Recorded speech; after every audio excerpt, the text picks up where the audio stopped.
My name is Chris. I run the planetarium at miSci, but today I'm coming to you to talk to you about one of the stars that you can find in the night sky right now. It's time for another episode of miSci on the Move. If you go outside this evening and you find the familiar stars of Orion's belt, 3 bright stars in a very nice line. Around them, there's 4 stars that are just about as bright, and some of these stars have different colors. One near the bottom will look blue. It's a large star we call Rigel, and one near the top will look red. It's a giant star, one we actually call a supergiant because it is so large that we call Betelgeuse. Betelgeuse isn't spelled like it sounds, right? It's not spelled like the famous movie. It actually comes from Arabic, and it means something like the right shoulder of the giant.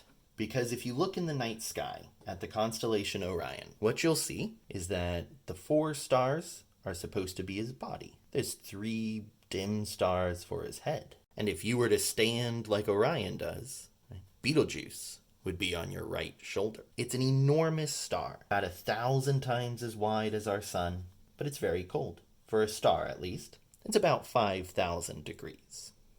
Our own sun is about 10,000 degrees, and the blue star Rigel is somewhere between 20 and 40,000 degrees. As a giant star, Betelgeuse uses up its fuel very quickly. We like to say that large stars live fast and die young. Because it is so large, Betelgeuse actually spews out a lot of dust. Now, normally that's not a big deal, but recently, Betelgeuse grew dimmer in the sky, and we think it's because it spewed out so much dust that it started to dim. Betelgeuse's largest weakness, though, is time. Because it is using up its fuel so quickly, it's very quickly reaching a point where it will go supernova. And when a star like Betelgeuse goes supernova, it goes through a process that looks a bit like an explosion. They are different. The outside layers collapse very quickly, and they squeeze the center of the star into new stuff that we call neutrons. What we would see from Earth is that one day Betelgeuse would grow so incredibly bright that we would be able to see it perhaps during the day. And it would stay like this for anywhere from a month to maybe a year.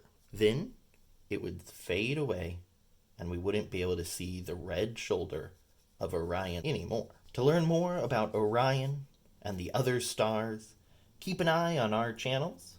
This has been another episode of miSci on the Move. Thanks for watching.